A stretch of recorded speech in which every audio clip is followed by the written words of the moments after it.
So I'm reprising a talk that I gave in September at Carnegie Mellon University. There's an academic tradition called the last lecture. Hypothetically, if you knew you were going to die and you had one last lecture, what would you say to your students? Well, for me, there's an elephant in the room. And the elephant in the room is that for me, it wasn't hypothetical. I've been fighting pancreatic cancer. It has now come back after surgery, chemotherapy, and radiation. And the doctors tell me there's nothing more to do and I have months to live. These are my most recent CT scans. The pancreatic cancer has spread to my liver. There are approximately 12 tumors. I don't like this. I have 3 little kids. Let's be clear. This stinks. But I can't do anything about the fact that I'm going to die. I'm pursuing medical treatments, but I pretty much know how this movie's going to end. And I can't control the cards I'm dealt, just how I play the hands. Now, if I'm not morose enough for you, I'm sorry to disappoint, but I don't choose to be an object of pity. And in fact, although I'm going to die soon, I'm actually physically very strong. In fact, I'm probably physically stronger than most of the people in this audience.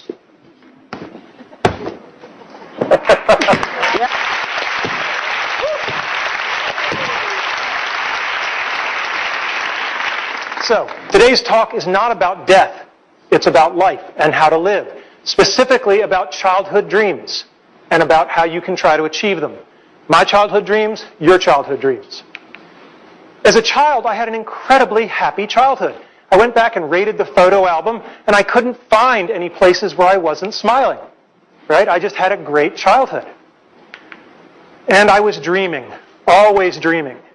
It was an easy time to dream.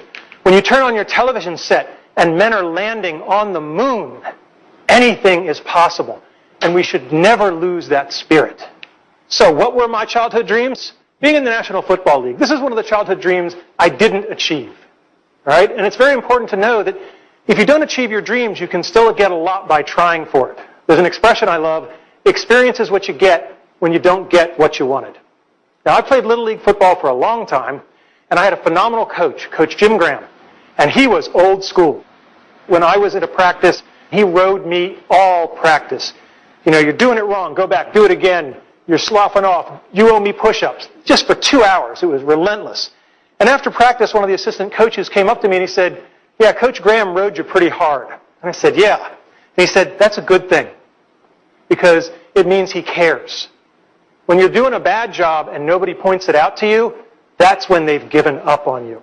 And that's something that's really stuck with me, is when somebody is going to ride you for 2 hours, they're doing that because they care to make you better. So, next dream, Walt Disney Imagineering. When I was 8, my family took the pilgrimage to Disneyland in California. And it was this incredible experience, the rides and the shows and the attractions and everything. And I said, gosh, I'd like to make stuff like that when I get older. So I graduated from college and I tried to become an Imagineer. These are the people who make the magic. And I got a lovely rejection letter. And then I tried again after graduate school. And I've kept all of these rejection letters over the years. They're very inspirational.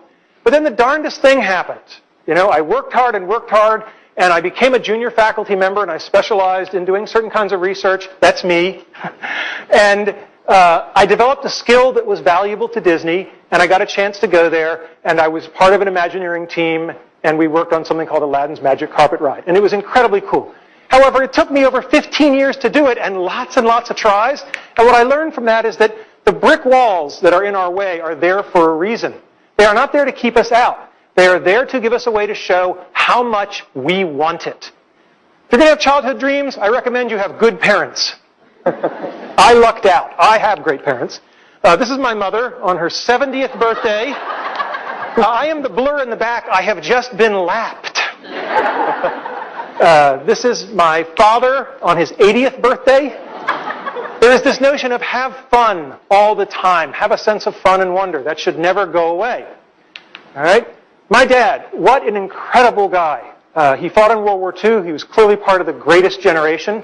Sadly, my dad passed away a little over a year ago. And when my mother was going through his things, that was when she discovered that in World War II, he was awarded the Bronze Star for Valor.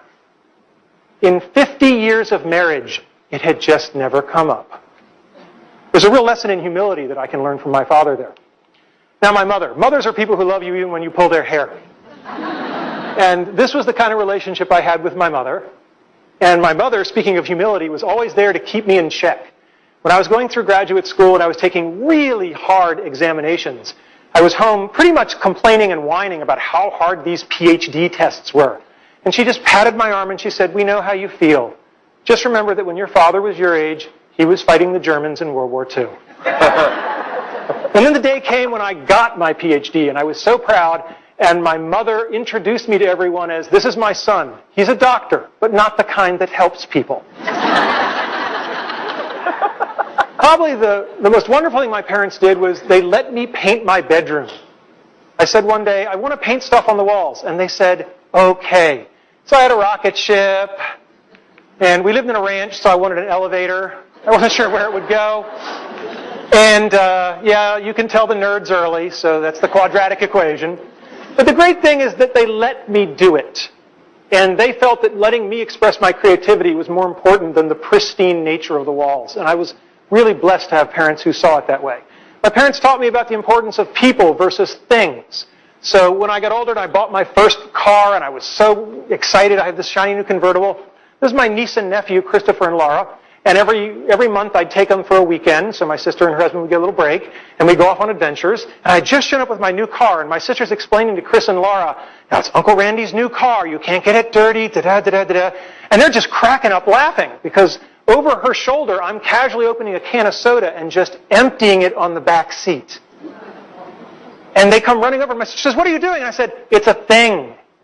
It's just a thing." And I'm really glad I did that, because at the end of the weekend, as I was driving them home, little Chris, who was about 8 at the time, had the flu, and he threw up all over the back seat of my car. And I don't care how much value you get out of owning a nice, shiny, pristine thing. It's not as good as I felt knowing that I made an 8-year-old boy not feel guilty just because he'd had the flu. Next thing, you better decide early on if you're a Tigger or an Eeyore. Tiggers are energetic, they're optimistic, they're curious, they're enthusiastic, and they have fun. And never, ever underestimate the importance of having fun. I am dying soon, and I am choosing to have fun today, tomorrow, and every other day I have left.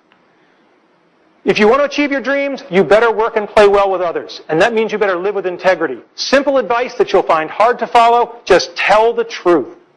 Second thing, when you screw up, apologize. There are a lot of bad apologies in America. A good apology has 3 parts. I'm sorry. It was my fault. How do I make it right? Most people skip that 3rd part. That's how you can tell sincerity. The last thing is that we all have people that we don't like, that have done things we don't like, and what I have found is no one is pure evil. If you wait long enough, they will show you their good side. You can't make them do it in a hurry, but you can be patient. Show gratitude. When I got tenure as a young faculty member, there were about 15 young kids who'd been working in my research lab. I took them all down to Disney World for a week on my nickel. And one of my colleagues said, "This must have cost you an arm and a leg. How could you do it?" And I said, "These kids just worked day and night for years so that I could get the best job in the world for life. How could I not do it?" I mean, gratitude is a very simple thing, and it's a very powerful thing. And lastly, I don't think complaining and whining really solves the problem. This is Jackie Robinson, first black major leaguer, had it in his contract not to complain if people spit on him. All right? Now, I don't care if you're Jackie Robinson or if you're a guy like me who's only got a couple of months to live. You can choose to take your finite time and energy and effort, and you can spend it complaining, or you can spend it playing the game hard, which is probably going to be more helpful to you in the long run. Now, I told you this is part of the lecture series at Carnegie Mellon University. And it's important for you to know why I gave the talk. Okay? The talk isn't just about how to achieve your childhood dreams. It's much broader than that. It's about how to live your life. Because if you lead your life the right way, the karma will take care of itself.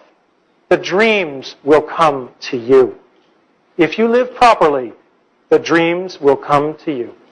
I think it's great that so many people have benefited from this lecture. But the truth of the matter is that I didn't even really give it to the 400 people at Carnegie Mellon who came. I only wrote this lecture for 3 people.